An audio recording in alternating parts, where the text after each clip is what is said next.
Modalité d'évaluation des acquis scolaires des élèves. Enjeux et objectifs de l'évaluation des acquis scolaires. L'évaluation des acquis scolaires des élèves vise à améliorer l'efficacité des apprentissages en permettant à chaque élève d'identifier ses acquis et ses difficultés afin de pouvoir progresser. Les modalités d'évaluation privilégient une évaluation positive, simple et lisible, qui valorise les progrès, soutient la motivation et encourage les initiatives des élèves. Une évaluation des compétences du socle commun en cours et en fin de cycle. La maîtrise des compétences du socle commun s'évalue sur la base des connaissances et compétences fixées par les programmes d'enseignement, permettant une seule et même évaluation des acquis, les attendus de fin de cycle précisés dans les programmes, dans les équipes enseignantes, aux élèves et à leurs familles les repères nécessaires pour apprécier les degrés d'acquisition des connaissances et des compétences, ainsi que la progression de chaque élève au cours du cycle.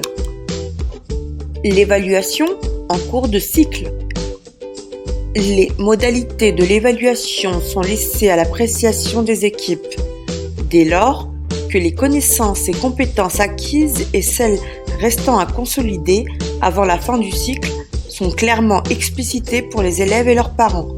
Les modalités d'évaluation constituent un objet de travail essentiel pour les conseils de cycle, à l'école primaire ou pour le conseil pédagogique.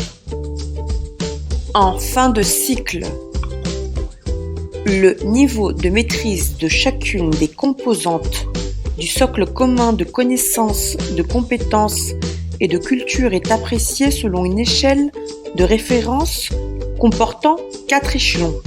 Maîtrise insuffisante, maîtrise fragile, maîtrise satisfaisante et très bonne maîtrise.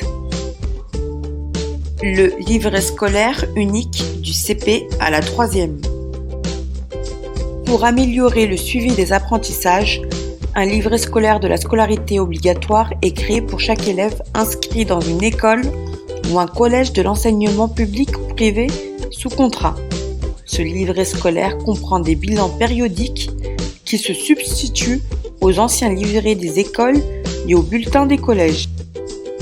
Des bilans de fin de cycle et les attestations officielles obtenues par l'élève à l'école ou au collège. L'application nationale livret scolaire unique du CP à la 3e permet pour la première fois de disposer d'un outil numérique national de suivi des acquis de l'élève tout au long de chaque cycle et de l'ensemble de sa scolarité à l'école et au collège.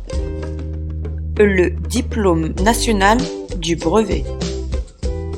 L'obtention du diplôme national du brevet, DNB, dépend à la fois des points obtenus par l'élève dans la maîtrise du socle commun de connaissances, de compétences et de culture, appréciés par les équipes pédagogiques à la fin du cycle 4, et de ses résultats aux épreuves finales de l'examen.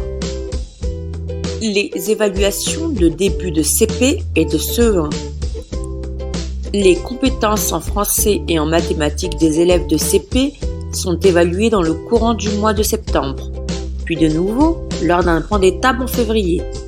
Elles sont à nouveau évaluées pour les élèves de CE1 dans le courant du mois de septembre. Ainsi, chaque professeur dispose d'un bilan individuel pour chaque élève. Des fiches ressources sont mises à disposition des enseignants pour adapter leurs pratiques pédagogiques en fonction des besoins des élèves, en particulier concernant les thématiques prioritaires déterminées à partir des résultats de l'évaluation nationale. Évaluer les compétences numériques, un nouveau cadre de référence. Le socle commun de connaissances, de compétences et de culture, ainsi que les nouveaux programmes, confortent la place du numérique dans les enseignements et les pratiques éducatives.